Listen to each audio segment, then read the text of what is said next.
Well, good afternoon. Thank you so much for joining me today on our holiday week. Amber's out skiing and up north in Arizona, so we'll talk to her again next week. But wanted to cover just 4 items that are kind of a big deal right now this week in real estate. And kind of the first one I want to talk about is inventory. So after stabilizing for a few months this summer and fall, available listing inventory is dropping again. We're down to roughly 6,800 active listings. That is down 18% since last month and 50% since last year. And we are running about 67% below normal. I know it's a lot of numbers, but here's the thing. All it's telling you is we have crazy low inventory, not a whole lot of houses for sale, which is, this time of year, we don't normally have, tons and tons of activity, but this year is different and we've had a whole lot more. And so our demand is actually 34% above normal. And so when we couple that with our low inventory, our buyers are still continuing to struggle to get offers accepted because, we're thinking we're having about 4 buyers for every available listing, which is why it's just really tough out there, especially for, young buyers, first-time home buyers. If they don't have a giant down payment, that's a little tougher on them. That leads us into our second topic is appreciation. So, with our very, very low supply and our above normal demand, our prices have been moving up all year faster and faster. We have been in an appreciating market for about 8 years. So we've seen the appreciation, just not like this. And it's making a lot of people, because we're running at about a 17% appreciation year over year. So that's a lot.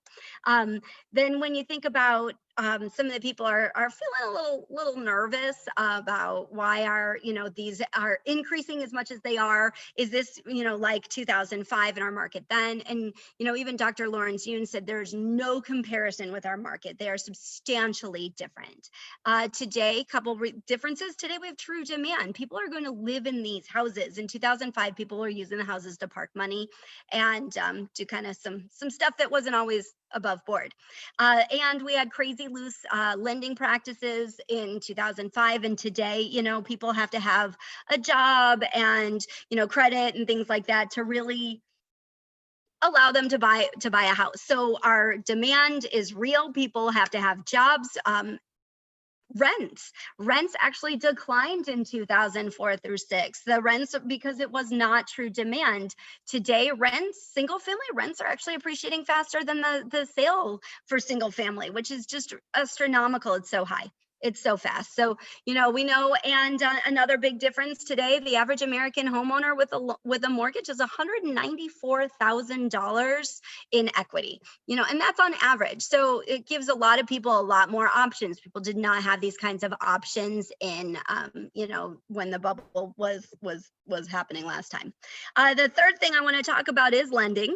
I know every lender out there has been totally slammed and busy this year, and it's on pace. 2020 is on pace to close $4.4 trillion in first lien mortgages that originated this year. It's the biggest volume in history. And I'm sure everybody out there, particularly in lending, is not surprised. And then you think about, there's actually going to be probably quite a few refinances coming up as well. Because if we think about, of the roughly 138 million housing units nationwide, about 42% of those are completely paid off, have no mortgage.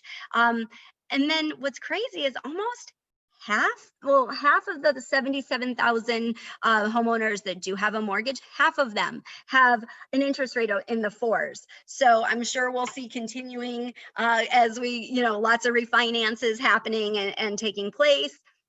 One of the things that I think is interesting is, while the Fed does not control the mortgage interest rates, they have been consistently purchasing treasuries and mortgage-backed securities since the market, since COVID really hit, trying to help stabilize the market. It has really done a lot to keep those interest rates low and really kind of keep things stable. And, Chairman Powell says it's going to take, he's going to keep it kind of with the consistent purchasing of those treasuries and mortgage-backed securities, because he knows it's helping stabilize and keep that market going. So he has said, Chairman Powell saying, you know what, we're going to keep it like this till we see substantial recovery. And he also knows that it's going to take a while. So expect low interest rates for at least a year, if not more. And a lot of experts are expecting probably right around those threes, kind of keeping it really competitive. The last thing that I want to talk about, the fourth item, is these build to rent phenomenon. So about 6% of single family homes are built to rent, and they will never enter the market as a resale property. And it is expected to this demand to continue to grow, and that they'll build about 700,000 more nationwide in the coming about 10 years. And you think about it, roughly 35% of single family properties are used as rental properties. And, that demand is rising. So we're going to continue to probably see more of this.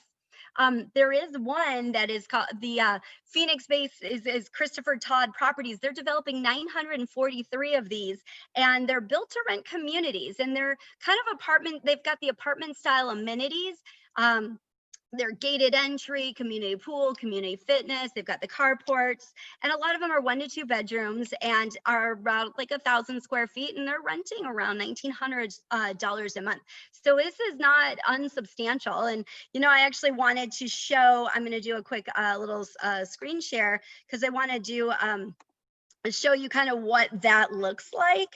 If my computer will let me do it. Where is it? All right, I'm hoping, no, this is not what I wanted to show you. Okay, give me one more second. I'm gonna share it right now because I think it's really cool. So thanks for hanging out with me.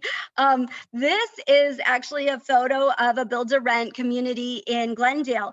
And I think it's really interesting because it absolutely looks like an apartment complex. It's kind of cool, but you see that these are not gonna be the typical properties that do come into that market and have, resale, and we definitely need the inventory. So it would be nice if they did. Anyhow, wanted to just share that and say Merry Christmas to everybody out there. Have a great week, and I look forward to talking to you again next week.